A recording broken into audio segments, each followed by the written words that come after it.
Salut à tous, c'est Motard Geek pour URFPV. Aujourd'hui, on va reprendre un petit peu les bases en voyant comment configurer un modèle pour drone FPV sous OpenTX directement depuis la radio et plus précisément la Taranis X-Lite.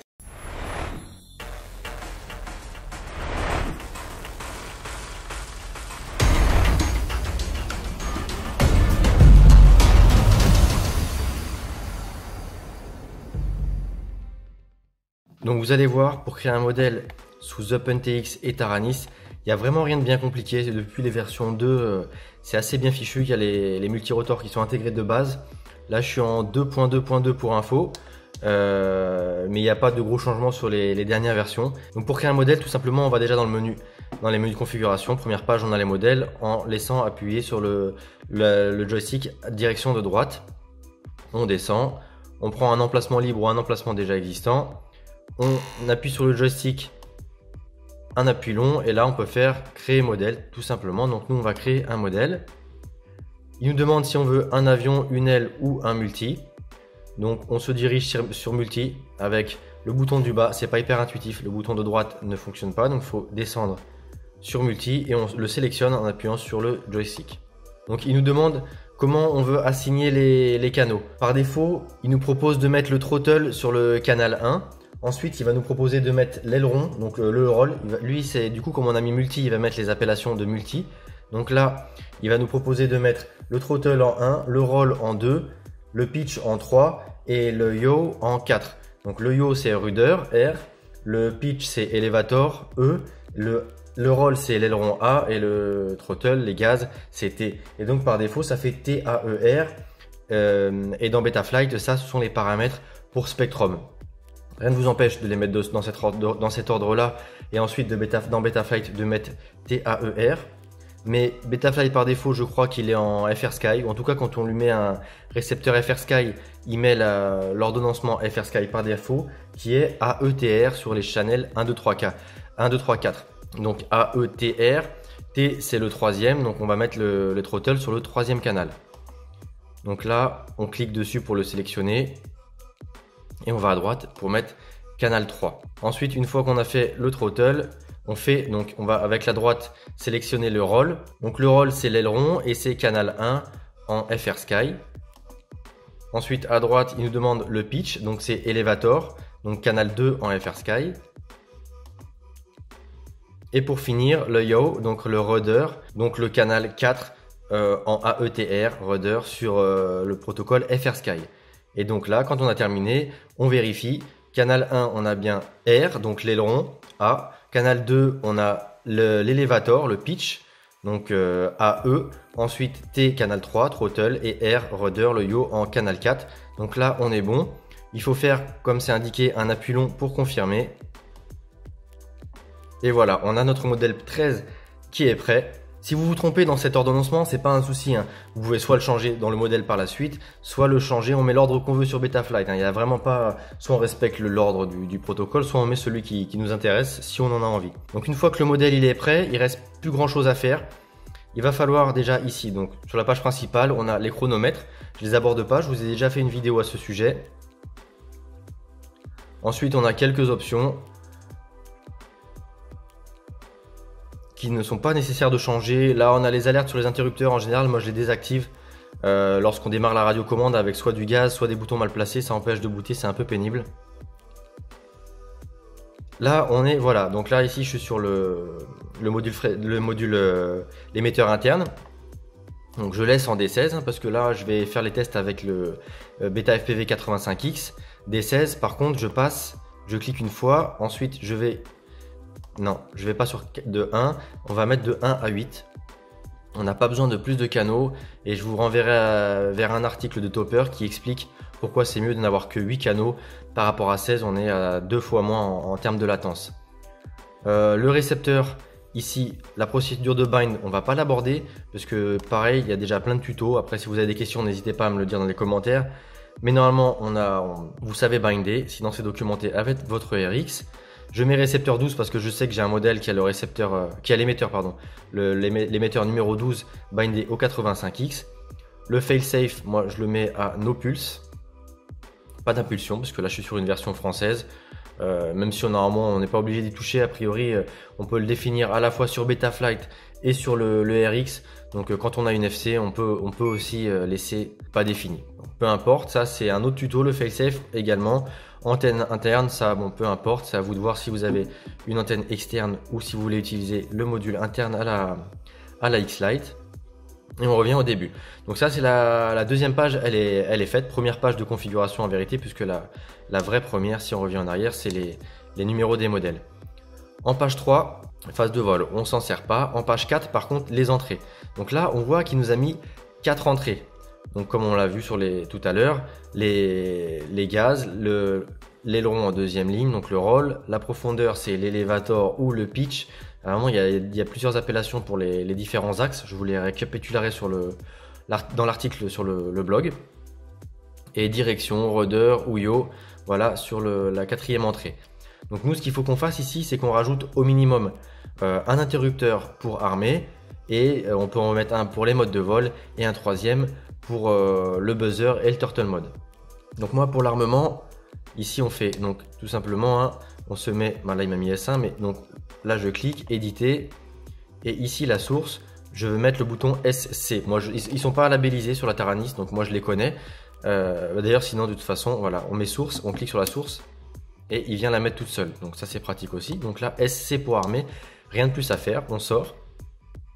Ensuite, ici, pour les modes de vol, j'utilise moi ce bouton-là, juste accro ou en cas de panique, le stabiliser. Donc je vais aller ici, je clique et il le sélectionne lui-même. Ce qu'on peut faire également, c'est ici sur entrée, lui mettre un petit nom. Donc là, je vais chercher mode. Hop, M O mode, voilà. On revient, ici je vais l'éditer, le renommer aussi. On va mettre arme. Et plus qu'un troisième bouton, j'en utilise qu'un seul, celui-ci tout en haut. Lorsque je suis tout en haut, il ne fait rien. Au milieu, c'est le buzzer, et tout en bas, c'est buzzer plus turtle mode, même si normalement, selon les contrôleurs de vol, le turtle mode fait également buzzer le buzzer ou les moteurs. Donc là, on va mettre tout de suite le nom. On va mettre buzz. Et la source, hop, on active le bouton qu'on veut. Voilà, il l'a mis, SB. Et on sort. Donc là, on a défini nos 7 rentrées. Donc on pourra en mettre une 8e pour ceux qui en ont besoin, surtout qu'il y a d'autres sticks sur la X-Lite. Mais moi, personnellement, je m'en sers pas de plus. Donc ensuite, on passe à la page suivante. Les mixeurs, donc du coup, c'est ce qu'on va envoyer sur les différents canaux. Donc là, on peut voir que sur le canal 1, on envoie le roll. Sur le canal 2, on envoie le pitch. Le 3, le gaz. Et le 4, le yaw, qui fait AETR. Donc nous, on va rajouter ici ce qu'on veut envoyer. Donc on clique tout simplement dessus. Et là, bah voilà, il nous les prend un par un vu que les entrées ne sont pas utilisées. Donc là, on va laisser l'armement. Ensuite, il nous met les modes. Donc c'est pareil, on ne change pas. Et le troisième, il nous met le buzzer. Sinon, tout simplement, la source, on la change ici. Donc là, ça y est, on a les 7 canaux qui sont envoyés au récepteur. Ensuite, page 8, on a les sorties. Et c'est là qu'on peut ajuster les endpoints. Donc ça, on va regarder tout de suite sur Betaflight à quoi ça correspond. Donc là, j'ai le bêta FPV que je vais brancher. Donc là, on a le COM7 qui vient d'apparaître, on a le bêta FPV en question, on peut voir que ça bouge. On va aller dans récepteur. Par contre, sur ces contrôleurs de vol là, l'USB n'alimente pas le récepteur, donc on va brancher une LiPo.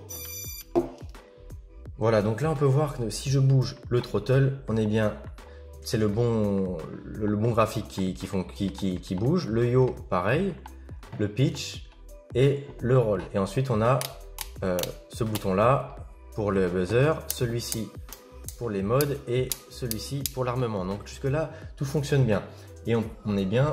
On va le voir, si on sélectionne FR Sky, c'est AETR 1 2 3 4, alors que si on sélectionne Spectrum, on est en TAER 1 2 3 4.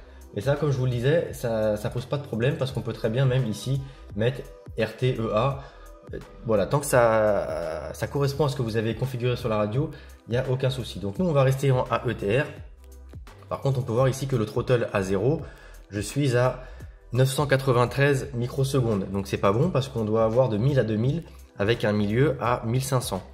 Donc ce qu'il faut faire ici, c'est aller sur le canal 3 qui correspond au gaz, faire éditer, et on a le minimum qu'on doit monter un petit peu jusqu'à voir, voilà, 1000 sur Betaflight. Ensuite, on va aller éditer le maximum qui doit être à 2000. Là, on envoie 2000, on reçoit 2006, donc c'est pas bon. On va modifier de manière à recevoir 2000. Voilà, ici avec le maximum du canal. On a bien, ça oscille un peu, donc on va rebaisser un petit peu. Hop. Voilà, 2000. Et ensuite, on va mettre à 1005. Donc, il faut qu'on sélectionne juste là. On arrive à afficher 1005. Donc, c'est pas forcément facile. Malgré les gimbals AF et HAL. Voilà, là, j'ai 1500. Et sur Betaflight, je suis à 1500 piles. Donc là, pour le coup, le midpoint est parfait. On sort. Et il faut faire la même chose pour les 3 autres axes. Donc, sur le canal 1, c'est le roll. On va l'éditer tout de suite. Le roll à fond, je suis à 2005, donc on va baisser tout simplement ici jusqu'à avoir 2000. Hop, on remonte un peu. Le minimum, on est à 995, donc on va remonter ici jusqu'à avoir 1000. Là, contrairement au gaz, le mid c'est facile puisqu'il suffit de lâcher. On voit bien que là, on envoie 1500 sur Betaflight. On reçoit 1500, donc on va s'attaquer au pitch, donc le canal 2. On sort. Éditer. Le minimum, donc on va se mettre tout de suite sur le minimum. Pitch minimum, on est assez loin. 990, 92. Hop. Et on est à 1000. On valide, on sort trop tard. Hop. Et là, on va faire le maximum. Donc là, maximum, on est à 2011. Donc il faut baisser jusqu'à avoir 2000. Voilà, ça bouge pas. On remet le midpoint. Là, on peut voir que lorsque j'envoie 1500, on reçoit un peu moins de 1500. Ça oscille. Donc là, c'est tout simple. Ce qu'on va faire, c'est... Hop, on remet ça correctement. Monter un peu les subtrims. C'est pour le midpoint. Et voilà, là ça ne bouge plus. On est à 1500, donc on valide. Donc c'est subtrim pour venir éditer le midpoint dans Betaflight. On sort. Il ne nous reste plus qu'à faire le yaw. Donc le yaw, c'est sur le canal 4. On va l'éditer. Donc là, on est au centre et on a 1501. Donc tout de suite, on va baisser un peu le subtrim. Voilà. Ensuite, au minimum, on a 993. Donc je monte un peu de façon à avoir 1000 sur Betaflight. Voilà, c'est bon. Et ensuite le maximum, on a 2010, donc on va baisser un petit peu. Et voilà, tout est bon. Donc là, on a les courses des sticks, ils sont correctement paramétrés. Il reste une dernière chose à faire sur Betaflight. D'ailleurs, Betaflight, on partait du principe que c'était déjà configuré. Donc là, moi ici, je suis en toute logique en récepteur RX et en S-Bus. Et donc, comme on est en RX, il faut aller mettre sur quel port est le récepteur sur cet onglet-là. Mais ça, c'est pareil, hein, c'est des tutos normalement que vous savez déjà faire ou qui existent déjà. Donc, il ne nous reste plus qu'à faire les modes. Puisque là, on ne peut pas armer le quad à moins de faire la manip avec les 2 sticks, ce qui n'est pas génial. Donc bon, là, on peut sortir. On se retrouve sur le modèle. Hein. Le nom du modèle, on peut le changer également. Les pages, tout ça, je vous ai fait un tuto de personnalisation. Il y a même des topics dédiés sur le forum. Donc n'hésitez pas à aller les voir si vous voulez personnaliser un petit peu tous vos affichages et mettre des pages avec les infos de télémétrie par exemple. Donc là, pour ajouter l'armement, c'est tout simple. On se met sur le stick qu'on veut. Donc moi ici je suis en position désarmée parce que quand je vole, si j'arme, je vais pouvoir facilement redescendre dans le doigt, désarmer en cas de panique ou quand je veux atterrir tout simplement. Donc là on est en désarmé. On clique sur ajouter une plage sur arme et tout bêtement on active le bouton. Et là l'armement détecte lui-même que c'est l'auxiliaire numéro 1. Et en effet c'est le premier canal après les 4 axes qui est envoyé. Donc c'est l'aux 1. Et donc là voilà, on peut voir que quand je suis armé je suis tout au bout. Donc je déplace la plage ici. On peut faire un peu plus précis comme ça. Ensuite, comme je vous le disais, j'aime bien avoir ici pareil en cas de panique. Là, je suis en fait, quand je suis vers le haut, je suis en accro, je vole comme ça. Mais si pour une raison X ou Y, quelqu'un se met sur ma fréquence, je vois plus ou il y a quelque chose qui va pas, je veux repasser en stabilisé, je baisse le doigt et tout simplement je mets un peu de gaz, je suis en stabilisé, je remonte et peut-être je récupère la vidéo si je l'avais perdue. Donc là, on fait la même chose, angle ou horizon comme vous préférez, on bouge et il trouve que c'est l'auxiliaire numéro 2, il le règle correctement. Donc moi l'auxiliaire numéro 2 stabilisé, je veux qu'il soit en bas. Donc en bas, c'est ici, voilà, tout simplement. Donc là on est en angle pour voler, on se met en accro, tout simplement. Lui il est passé en mode les beacons des shots là parce qu'il n'a pas de gaz depuis 5 minutes. On va se dépêcher un petit peu pour plus l'entendre. De toute façon il reste qu'à définir. Moi j'utilise donc le buzzer, beeper, ajouter une plage au milieu. Tac, il a détecté, auxiliaire numéro 3, on resserre un petit peu, on borne un peu mieux. Et le dernier c'est le turtle mode ou le flip over after crash sur Betaflight, et même chose, on sélectionne aux 3 même si on le savait déjà, et aux 3 c'est tout en bas, voilà, tout en bas. Et comme je vous le disais, j'aime bien avoir le buzzer en même temps que le turtle, donc ici on va élargir comme ça. Voilà, on a ici c'est buzzer et turtle, on remonte un cran, on a juste là le buzzer tout seul, et tout en haut on a ni buzzer ni turtle mode puisque le stick est ici. Donc on va débrancher le 75X. J'espère que ce petit tuto vous aura servi. Je sais que vous êtes pas mal de débutants régulièrement à nous demander comment configurer une Taranis. Là c'est la base, création du modèle et paramétrage dans Betaflight. Donc, et puis comme je sais que maintenant elle est très populaire la X-Lite, hein, elle est pas chère et elle est vraiment adaptée au quad plus que les grosses radios, en tout cas à mon goût. Donc c'est pour ça que j'ai souhaité vous faire le tutoriel sur celle-ci. Après, en dehors de la navigation dans les menus, c'est exactement la même chose sur OpenTX, sur les autres radios comme la X9D ou la QX7. En tout cas, si vous avez des questions, n'hésitez pas à les poser dans les commentaires. Et sur ce, je vous dis à bientôt pour une prochaine vidéo. C'était Motard Geek pour We Are FPV.